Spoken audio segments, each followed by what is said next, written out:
그리스도로 오신 예수님이라는 제목으로 오늘 네 번째 살펴봅니다. 성도 여러분, 성탄을 바로 앞두고 있지요.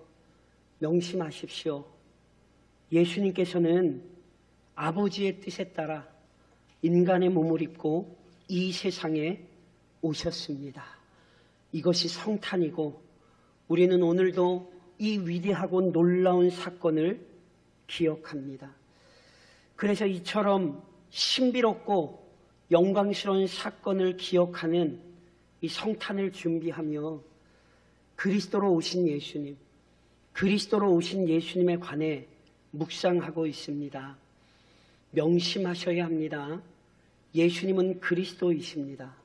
조금 다시 설명드리면 그분은 완전한 선지자요, 완전한 왕으로 오셨습니다. 그리고 지난 시간에 저랑 본문을 통해 살펴보셨듯이 그분은 또한 큰 대제사장으로 오셨습니다. 지난 시간에 설명드렸듯이 오늘 본문에 큰 대제사장이라 표현한 것은 달리 표현하면 완전한 대제사장이십니다. 그래서 예수님께서는 완전한 대제사장으로 오셔서 우리를 위한 일을 이루셨죠. 그것을 간략하게 다시 한번 설명드리면 이렇습니다. 구약의 희생제사 중단될 수 없었습니다. 계속해서 반복하여 드려져야 했습니다. 왜요? 그 희생제사를 주관하는 대제사장 또는 제사장이 불완전하고 희생제물 역시 불완전하기 때문이라 말씀드렸죠. 그래서 제사는 계속될 수밖에 없는 거예요. 왜냐하면 그 제사로는 우리의 죄를 완전히 해결할 수 없기 때문입니다. 하지만 우리 주님께서 오셔서 이 제사를 단번에 끝내시죠. 왜요? 예수님께서는 우선 완전한 대제사장이십니다. 그러니 그분은 완전하게 우리를 하나님께로 인도하실 수 있습니다. 동시에 그분 자신이 완전한 희생제물이 되어주셨지요. 그래서 그 보배롭고 존귀한 희생에 의하여 소나 양으로 충족시킬 수 없었던 완전한 희생을 드리셨기에 우리를 위한 속죄의 제사가 완성된 것이지요. 저랑 화면 보시면 베드로전서 3장 18절을 그래서 같이 한번 읽어보실까요? 우리 주님의 제사를 성경은 이렇게 표현하죠. 같이 읽겠습니다. 그리스도께서도 단번에 죄를 위하여 죽으사 의인으로서 불의한 자를 대신하셨으니 이는 우리를 하나님 앞으로 인도하려 하심이라. 완전한 대제사장이요, 완전한 희생제물이 되사 단번에 우리 죄를 위한 희생제사를 드리셔서 우리를 하나님 앞으로 인도하셨습니다. 우리는 예수로 말미암아 영원한 하나님의 자녀가 되었습니다. 그래서 오늘도 우리 가슴에 이 성경의 영광스러운 교리를 깊이 되새기셔야 합니다. 성도 여러분, 명심하십시오. 오늘도 저와 함께 살펴보시는 교리는 분명합니다. 지난 시간에 이어 오늘도 우리가 함께 살펴보는 교리는 바로 예수님은 완전한 대제사장이십니다. 성탄을 앞두고 우리는 이 진리를 마음속에 깊이 되새겨야 합니다. 제가 지난 시간에는요, 오늘 본문을 통해서 예수님께서 큰 대제사장, 완전한 대제사장이 어떤 의미인지에 대해 좀 설명을 드렸고요. 이어서 오늘 본문은 우리에게 도대체 그래서 왜 예수님이 완전한 대제사장이실 수밖에 없는지를 설명합니다. 예수님이 분명히 완전한 대제사장이신데 그가 그렇게 완전한 대제사장이 되실 수밖에 없는 분명한 근거가 있는 거죠. 그것을 오늘 본문이 크게 네 가지로 우리에게 설명합니다. 우선 저랑 화면 보시면 본문 14절 상반절을 좀 같이 한번 봉독하실까요? 같이 한번 읽겠습니다. 그러므로 우리에게 큰 대제사장이 계시니 승천하시니 곧 하나님의 아들 예수시라. 아멘이시죠? 우리에게 분명히 큰 대제사장이 계세요. 그 큰 대제사장이 어떤 분인가를 이렇게 더 덧붙여서 설명하는 거예요. 우선 저를 좀 한번 따라 하시겠어요? 승천하신 분. 예수님이 왜 완전한 대제사장인 줄 아세요? 예, 방금 말씀하셨잖아요. 그분이 승천하셨기 때문에 그래요. 자, 지난 시간에 제가 설명드린 걸 좀 떠올려 보시겠어요? 대제사장은요, 대속죄일에 모든 백성의 죄를 용서받기 위한 희생제물의 피를 가지고 어디에 들어간다고 제가 말씀드렸죠? 예, 지성소에 들어간다 말씀드렸죠. 그 지성소는요, 대제사장밖에 못 들어가요. 그리고 대제사장도 아무 때나 막 들어가는 거 아니에요. 대속죄일 하루에만 들어갈 수 있다 말씀드렸죠. 그러니까 대제사장이 대속죄일에 모든 백성의 죄를 속하기 위한 희생제물의 피를 가지고 지성소로 들어가는 것은 그 모든 죄를 속하기 위해 하나님 앞에 나아가는 행위를 상징하는 거란 말이에요. 그런데 예수님께서는요, 아론 자손의 대제사장들처럼 이 땅 위에 있던 성전 또는 이 땅 위에 있던 성막의 지성소로 들어가신 게 아니에요. 이 땅의 성막 또는 성전의 지성소는요, 하나님이 임재하신 곳이기는 하지만 실은 상징이에요. 어떤 상징? 영원한 하늘 보좌를 상징하는 장소인 거예요. 그래서 보세요. 예수님은 단순히 상징하는 장소로 들어가신 게 아니에요. 저랑 화면 보시면 히브리서 9장 한번 같이 읽으실까요? 9장 24절에 예수님은 어디에 들어가셨냐면 같이 읽겠습니다. 그리스도께서는 참 것의 그림자인 손으로 만든 성소에 들어가지 아니하시고 바로 그 하늘에 들어가사 이제 우리를 위하여 하나님 앞에 나타나시고, 대제사장이 들어갔던 지성소는 실은 하나님의 보좌를 상징하는 곳일 뿐이에요. 그래서 예수님은 그곳에 들어가신 게 아니에요. 예수님은 하나님 보좌를 상징하는 곳에 들어가신 게 아니라 예수님은 실제로 하나님 보좌로 나아가셨습니다. 그게 무슨 사건입니까? 그게 승천입니다. 우리 주님의 승천은 우리를 위한 희생의 피를 들고 예수님께서 진짜로 하나님 보좌로 나아가신 거예요. 그래서 예수님께서 승천하신 게 뭔지 아세요? 예수님의 드리신 희생제사가 완전했다는 사실을 하나님께서 예수님을 하늘로 올리사 알려주신 사건이에요. 특별히 예수님께서는 그냥 승천하기만 하신 것 아니잖아요. 예수님은 승천하시고 동시에 뭐 하셨죠? 하나님 보좌 우편에 앉으셨죠. 그것을 신학에서는 제위라 그래요. 하나님께서 예수님의 희생제사를 받으사 그 희생제사가 완전했다는 사실을 하나님의 보좌 우편에 앉히사 보여주신 거란 말이에요. 예수님은 한낱 우리와 똑같은 죽음을 죽으신 게 아니라 죄인들을 위한 죽음을 죽으셨음을 하나님 보좌 우편에 앉히심으로 하나님이 입증해 주셨다니까요. 그래서 오늘 히브리서 기자가 예수님 승천하셨다, 그 얘기를 하는 거예요.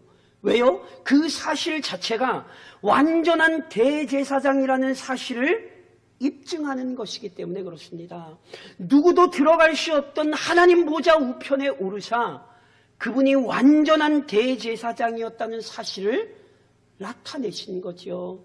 그러니 오늘도 우리 주님의 대제사장직을 기억하시되 그분은 승천하심으로 완전한 대제사장님을 입증하셨다, 이 사실을 명심하셔야 되는 거예요. 둘째, 저를 좀 다시 한번 따라 하시겠어요? 하나님의 아들. 예. 예수님이 왜 완전한 대제사장인 줄 아세요? 그분은 승천하셨을 뿐 아니라 그분은 또한 하나님의 아들이시기 때문에 그래요. 여기서 지금 하나님의 아들이라는 게 이게 어떤 의미인지를 좀 아셔야 돼요. 예수님께서 이 세상에 계실 때 자신을 하나님의 아들이라 밝히셨잖아요. 그때 유대인들이 어떻게 반응했는지 기억하세요? 예수님께서 자신을 하나님의 아들이라 밝히시자 유대인들이 예수님께 어떻게 했지요? 저랑 화면 보시면 요한복음 5장 18절을 좀 같이 한번 읽어보시겠어요? 유대인들의 반응, 그리고 왜 그렇게 했는지가 성경에 이렇게 기록되죠. 같이 읽겠습니다. 유대인들이 이로 말미암아 더욱 예수를 죽이고자 하니 이는 안식일을 범할 뿐만 아니라 하나님을 자기의 친아버지라 하여 자기를 하나님과 동등으로 삼으심이로라. 자, 보세요. 예수님이 하나님의 아들이라고 자신을 소개하자 유대인들이 예수님을 죽이려고 그랬어요. 왜 유대인들이 예수님을 죽이려고 그랬죠? 하나님의 아들이라는 게 어떤 의미래요? 하나님을 자기의 친아버지라 하여 자기를 하나님과 어떻게 했다고요? 동등으로 삼으심이라. 하나님의 아들이란 단지 어떤 특별한 능력이나 권세를 지녔다. 실은 이 정도 의미가 아니에요. 예수님께서 자신을 하나님의 아들이라고 하셨을 때 그 하나님의 아들이란 하나님과 동등하신 권위와 능력을 지니신 분이라는 뜻이에요. 그래서 유대인들이 참을 수가 없어서 예수님을 죽이려고 그랬던 거예요. 왜요? 예수님이 진짜 하나님이라는 사실을 몰랐거든요. 그렇다면 더 나아가 도대체 예수님께서 완전한 대제사장이신데 그분이 하나님의 아들이신 것과 아들이신 게 도대체 이 사역과 어떤 연관이 있길래 그분은 승천하셨을 뿐 아니라 하나님의 아들이다. 왜 이 부분을 밝히는 것입니까? 자, 아론 자손 대제사장들은요, 죄인들을 대신하여 하나님 앞에 나아가 죄 용서의 은혜를 구했습니다. 이게 제사장 직분이라고 말씀드렸죠. 그런데 이때 백성들의 죄를 용서받기 위해 하나님 앞에 나아갈 때 우선 자기 죄를 용서받기 위한 희생제물을 드려야 됐어요. 만일 자기들의 죄를 용서받지 못하면 실은 백성들의 죄를 위한 속죄 사역을 감당할 수 없는 거죠. 그래서 보세요. 너무 당연한 이야기지만 제사장들 역시 죄를 용서받아야 하는 죄인입니다. 그렇죠? 하지만 예수님은 이들과 전혀 차원이 다른 분입니다. 예수님은 하나님의 아들 또는 하나님과 동등하신 분, 달리 설명하면 거룩하고 순전하시며 완전하신 분이에요. 그분은 죄가 하나도 없는 정도가 아니라 그분은 인간의 모든 죄를 친히 용서하실 수 있는 권위와 능력을 소유하신 분이죠. 그래서 예수님께서요, 이 땅에 계실 때 하나님의 아들이라고만 얘기하신 게 아니에요. 하나님의 아들로서 또는 하나님과 동등하신 분으로서 친히 죄를 사하시는 분이라는 사실을 우리 주님 알려주시거든요. 예를 들면 예수님께 네 사람이 중풍병자를 메고 그 병을 고치기 위해 찾아왔죠. 그때 예수님께서 그 중풍병자를 보시고 먼저 뭐라고 말씀하셨는지 아세요? 야, 빨리 나아라. 너 침상 들고 일어나라. 너 이제 건강해질 거야.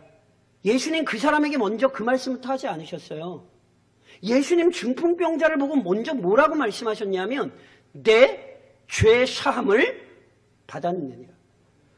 이를 지켜보던 서기관들이요, 말을 할 수가 없어요. 갑자기 너무 당황스러워서. 왜요? 사람이 죄를 사할 수 있습니까? 없습니까? 아니, 어찌 감히 사람이 죄를 사할 수 있습니까? 그래서 서기관들이요, 그 말을 듣고 요즘 우리말로 너무너무 황당해서 속으로 뭐라고 생각했냐면, 야, 이건 진짜 신성모독이다. 저건 예수 잡아 죽이기에 딱 좋은 기회를 잡았다. 속으로 그렇게 생각했다니까요. 그때 예수님께서 그들의 악한 생각을 아셨어요. 그래서 예수님이 그들을 보고 뭐라고 답변하는 줄 아세요? 저랑 화면 보시면 마가복음 2장을 좀 같이 한번 읽으실까요? 예수님이 이렇게 말씀하시죠. 같이 읽겠습니다. 그러나 인자가 땅에서 죄를 사하는 권세가 있는 줄을 너희로 알게 하려 하노라. 예수님께서 왜 중풍병자에게 많이 아프지? 나도 아프다. 뭐 이런 말씀 안 하셨다니까요. 예수님 중풍병자에게 뭐라고 말씀하셨다고요? 내 죄사함을 받았느니라. 왜 논쟁이 된 걸 알면서도 예수님 그 말씀부터 하신 거예요? 우리 주님이 죄를 사하는 권세가 있는 줄을 알리시려고. 성도 여러분, 예수님은 하나님의 아들로서 하나님과 동등한 권위와 능력을 소유하신 분으로 그분이 친히 죄를 사하실 수 있는 거예요. 그래서 예수님의 대제사장직이 완전한 거예요. 그는 우리의 죄를 용서받기 위해 하나님 앞에 나아가시는 분이 아니라 그분이 친히 우리의 죄를 사하시는 분이에요. 그래서 예수님의 권위를 인정하사 하나님께서도 예수님이 드린 희생제사를 기쁘게 받아주신 것이고 예수님의 권위에 의지하여 죄인들을 용납해 주신 거예요. 그런즉 보세요. 예수님은 죄인들이 전폭적으로 신뢰하고 의지할 수 있는 완전한 대제사장이 분명한 것입니다. 그는 승천하셨을 뿐 아니라 하나님의 아들이시니 그분은 분명히 완전한 대제사장이신 거예요. 더 나아가 저랑 화면 보시며 15절을 같이 한번 읽으실까요? 같이 읽겠습니다. 우리에게 있는 대제사장은 우리의 연약함을 동정하지 못하실 리가 아니요 모든 일에 우리와 똑같이 시험을 받으신 이로되 죄는 없으시니라. 아멘이십니까? 예수님이 왜 완전한 대제사장이시냐면요, 그분은 승천하신 분이거든요. 게다가 그분은 하나님의 아들이에요. 더 나아가 본문은 이렇게 설명해요. 저를 좀 다시 한번 따라 하시겠어요? 연약함을 아시는 분. 예수님이 어떤 분이시라고요? 연약함을 아시는 분이에요. 예수님께서는 우리의 연약함을 그래서 동정하실 수 있는 분이기 때문에 그분은 완전한 대제사장이라는 사실을 잊으시면 안 돼요. 성도 여러분, 성탄은 다른 것 아니에요. 예수님께서 실제로 우리와 같은 인간이 되신 거예요. 그리고 예수님께서 실제로 우리와 같은 인간이 되셨다는 건 우리가 가진 육체의 연약함을 그분이 똑같이 경험하셨다는 거예요. 그분은 사람인 척하신 분이 아니라 진짜로 사람이 되어 우리가 아는 연약함을 경험하셨죠. 그래서 성경에 보세요. 예수님께서 배고파 하셨어요. 얼마나 배가 고프셨으면 길을 지나다가 무화과 나무에서 먹을 것을 찾으려고 그걸 뒤지셨겠냔 말이에요. 예수님께서 십자가에서 물과 피를 쏟으시며 그분은 목말라 하셨다니까요. 그래서 그분은 목마르다 말씀하신 거예요. 그분은 사역하는 가운데 피곤하여 풍랑이 이는 바다 속에서도, 바다 위에서도 그분은 깊이 잠드셨죠. 십자가 위에 고통이 얼마나 힘드셨으면 아버지여 어찌하여 나를 버리셨나이까. 그분이 괴로워하셨겠습니까?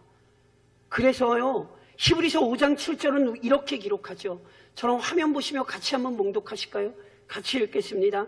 그는 육체에 계실 때에 자기를 죽음에서 능히 구원하실 이에게 심한 통곡과 눈물로 간구와 소원을 올렸고. 보세요. 히브리서 기자가 우리 주님의 삶을 뭐라고 표현하죠? 통곡, 눈물, 간구. 언제요? 육체에 계실 때. 그분은 우리 인척하신 게 아니라 우리와 똑같은 육체를 가지셨기 때문에 우리가 경험하는 모든 아픔과 고통을 그분이 경험하셨고 그분이 체험하셨죠. 그래서 예수님이요, 우리의 아픔, 우리의 고통 잘 아신다니까요. 오늘 우리가 연약한 육신을 가지고 믿음을 지키며 사는 게 얼마나 힘든지 우리 주님은 이해하신다니까요. 그래서 우리의 고통과 근심, 괴로움을 아시기에 예수님께서는 우리가 예수님께 부르짖을 때 그분은 귀 기울이시는 거예요. 그분은 우리의 연약함을 긍휼히 여기시는 분이지 우리의 고통을 함께 고통스러워 하시는 분이지 그분은 우리를 고통에 방치하시거나 우리를 괴로움에 내버려 두시는 분이 절대 아닙니다. 무엇보다 그분은 우리가 요청할 때에 언제나 우리를 도우시는 분입니다. 왜요? 연약함을 친히 경험하셔서 우리를 너무너무 잘 아시는 분이기 때문에 그렇지요. 그래서 보세요. 예수님보다 우리를 더 잘 이해하고 더 잘 도우실 분은 없는 거예요. 그래서 예수님은 완전한 대제사장이신 거예요. 더 나아가 저를 다시 한번 좀 따라 하시겠어요? 죄 없으신 분.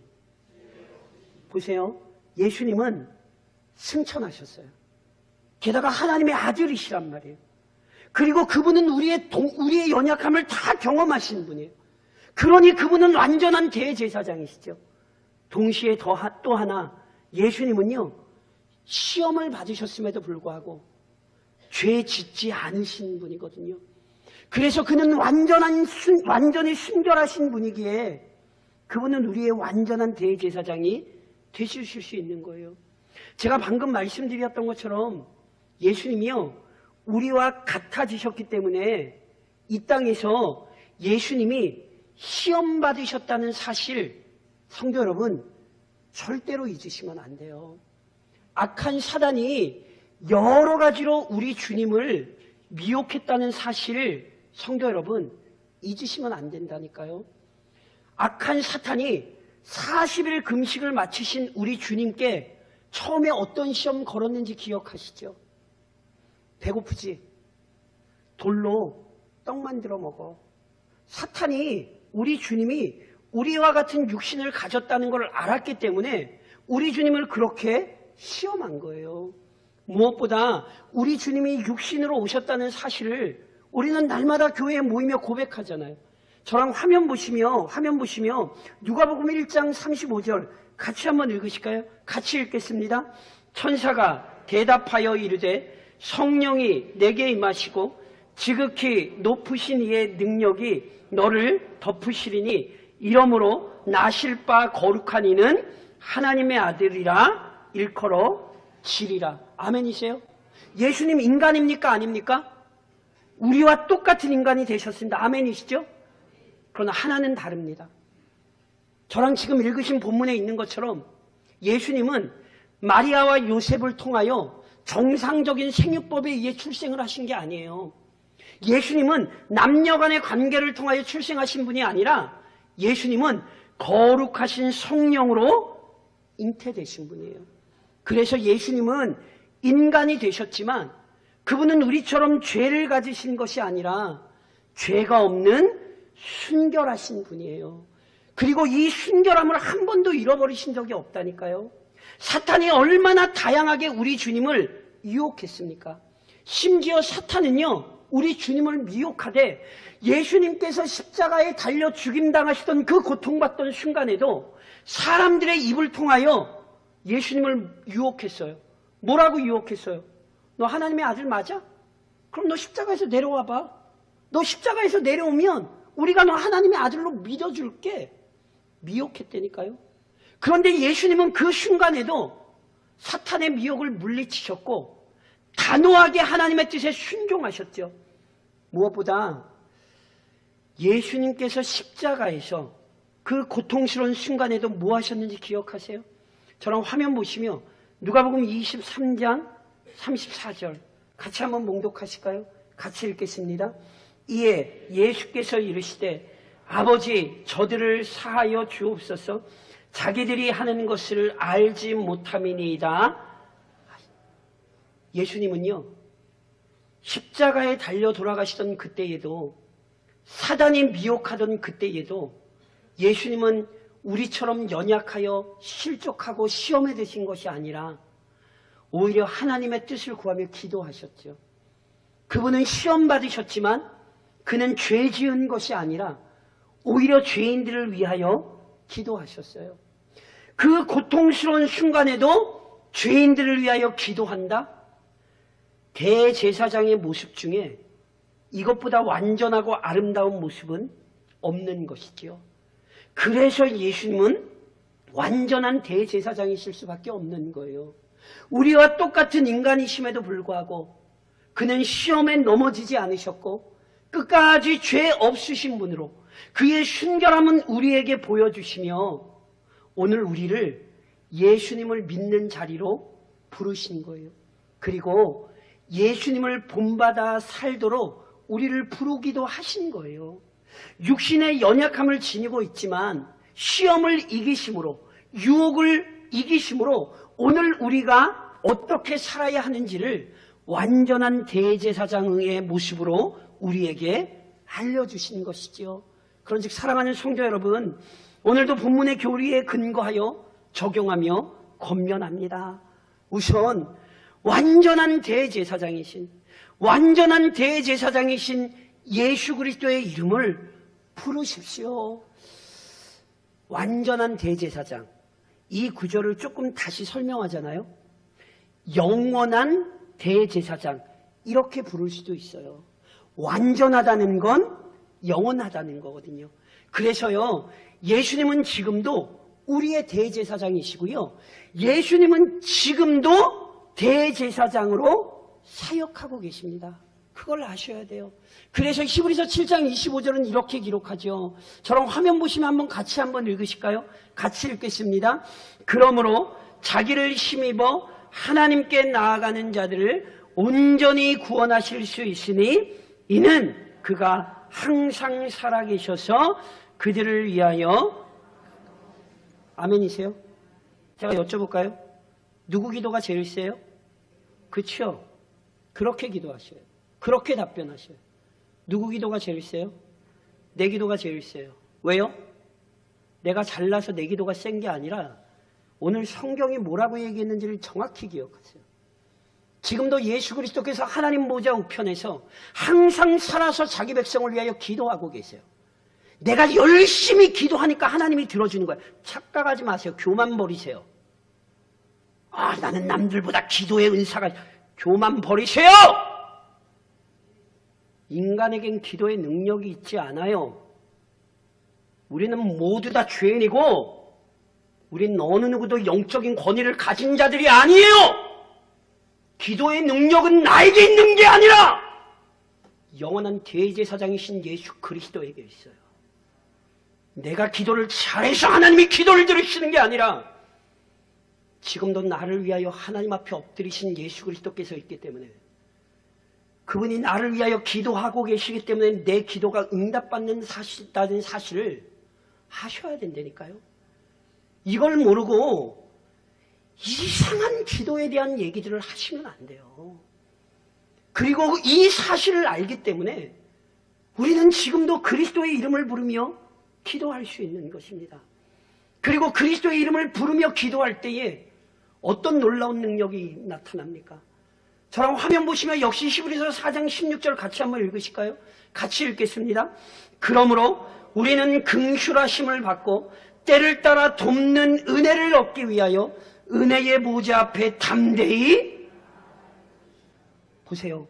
예수님이 우리를 위하여 기도하고 계시니 성경이 우리에게 뭐라고 얘기하는 거예요? 그러니 긍휼하심을 받고 때를 따라 돕는 은혜를 얻기 위하여 은혜의 보좌 앞에 나아가 담대히 부르짖으라.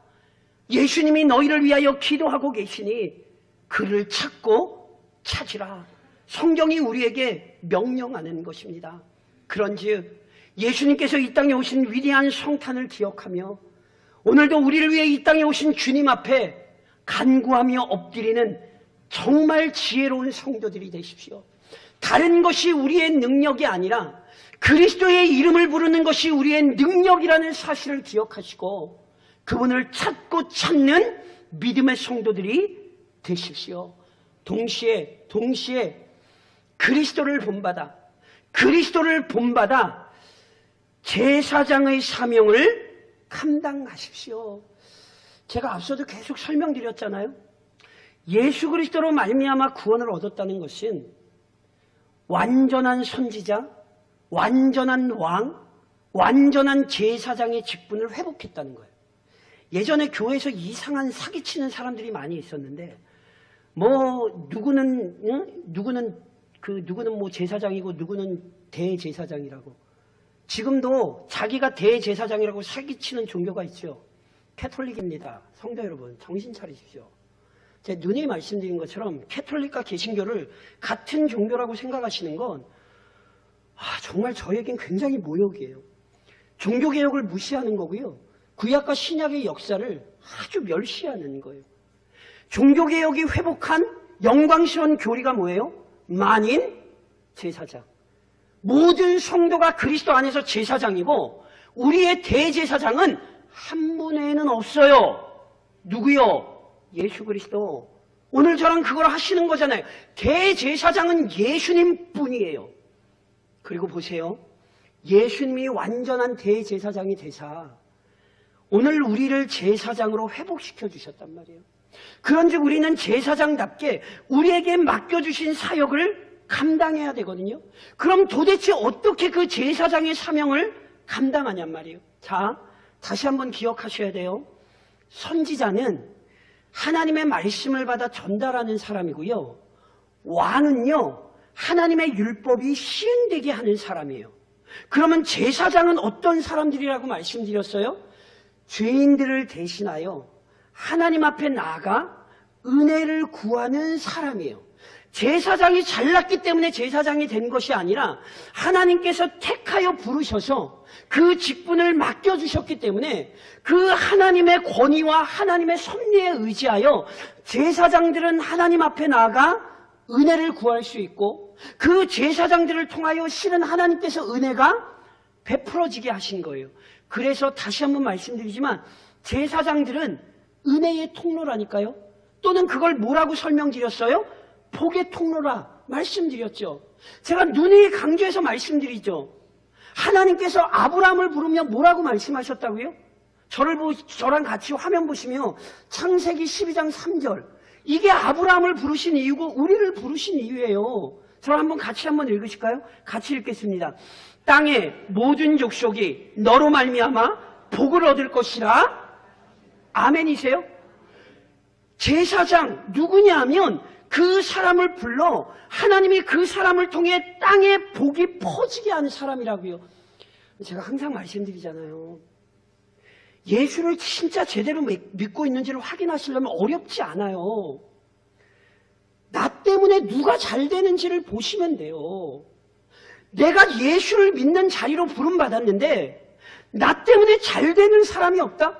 정확히 말해 나 때문에 영적 유익을 누리는 사람이 없다? 그 사람은 예수 믿는 거 아니에요.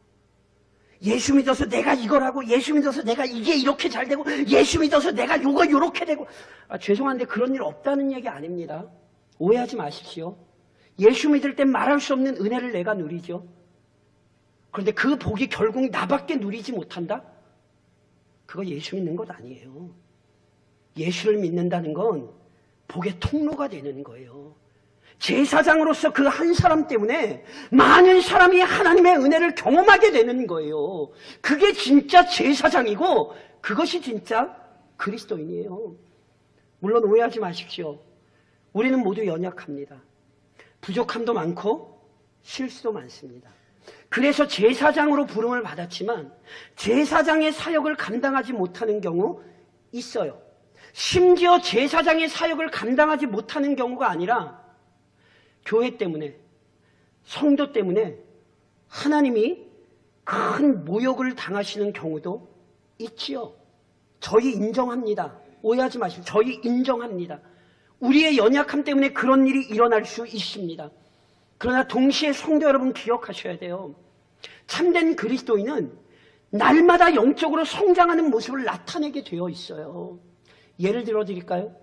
바울 선생님이 1차 선교 여행 때 마가라는 청년을 데리고 갔어요. 그런데 이 선교 여행이 오죽 힘듭니까? 그래서 이 젊은 마가가 중도에 하나님의 사역을 감당한다긴커녕 그냥 포기하고 도망을 쳐버렸어요. 아마 이것 때문에 여러 가지 문제가 생겼던 것 같아요. 그래서 오죽하면 바울 선생님이 두 번째 선교 여행을 갈 때는 나는 마가는 하나님의 일을 내팽개치고 도망갔기 때문에 나는 마가를 데려갈 수 없다. 아주 정확히 말씀하셨어요. 그런데 바나바는 아니다. 그래도 연약하지만 우리가 좀 데려가는 게 좋겠다. 이렇게 의견이 대립했던 거 사도행전에 나온 거 기억하세요?